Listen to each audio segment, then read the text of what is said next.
you can find anything in data that looks perfect. I can go in a data sheet and chisel it out to where something looks perfect with like 8 to 10 different criteria, but I don't think it works in the real world.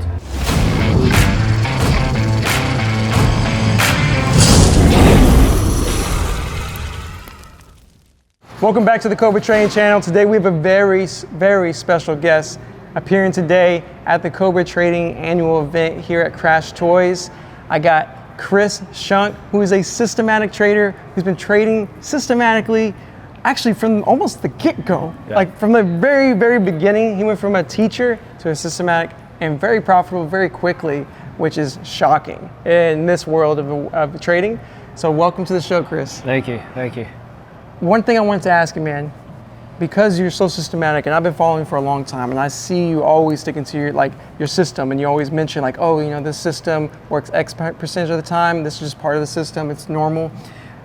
Have you ever gone through moments where it's like a couple of weeks of red, or just red for an extended period of time, where maybe made you question your system, or like how do you deal with those type of moments if you have?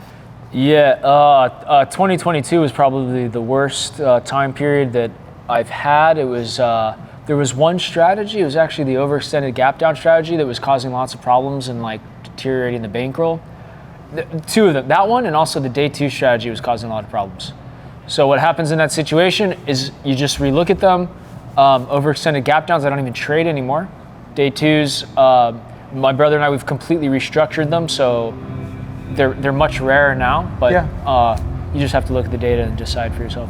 And so like now in 2023, you mentioned to me off camera that sometimes, you actually just recently went through a period where it was a little difficulty with your system. Can you explain a little bit about that? Yes, gap up shorts this year, the gap up shorts I've been trading have been doing well all year. The last couple weeks were rough, but 2 weeks of roughness doesn't scare me when the whole year's been going well, and the data that I look at historically has been fine. So you have to gauge how bad it's doing. Like for example, in 2022. Yeah, go ahead. Yeah, 2022 it didn't work for months. Like every trade I was getting in on these overextended gap downs were just wrecking me. Yeah. And I'm just like, after several months, I'm like, okay, maybe we overanalyzed, maybe we analyzed improperly. And do you ever go back and try to look at it again to see if you can bring it back, or is it just gone forever for you? We decided that one's gone forever because it's basically, I think we overanalyzed it. I think it was a situation where we put too many criteria to where the Excel sheet looked perfect, but it's not realistic. Can you elaborate a little bit? Okay, for example, gap up shorts this year for me are very simple. I have a gap up percentage, I have float, market cap, and a price range. That's essentially it for the most basic gap up short. There's another gap up short with some resistance. It's another criteria. That's basically it. Overextended gap down, there was like what it did on the first day, what it did on the second day. If the second day's candle was red or green, the percentage it was up on each day, and there's so many variables and not enough sample size to fit it, where you can find anything in data that looks perfect. I can go in a data sheet and chisel it out to where something looks perfect with like 8 to 10 different criteria, but I don't think it works in the real world. Are there times that you will override your system?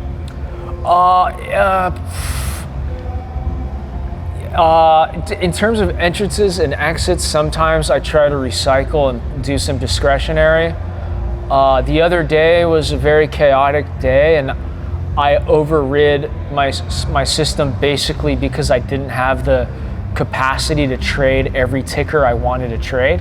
There was, I think, 6 tickers I was supposed to be in, and I was in the middle of flying, and I just had to like choose the best ones to get in, basically. Okay. I was in a plane, like getting off the plane like 10 minutes after market open, and I'm like, I sit in a corner and getting on my laptop, and I just couldn't do it everything. Yeah. In a situation like that.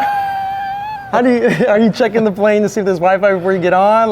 No, yeah. Luckily, I had Wi-Fi, so I was up during pre-market, like getting ready, And then we land, I think, at like 6:40. So of course the Wi-Fi goes off like 20 minutes before you land.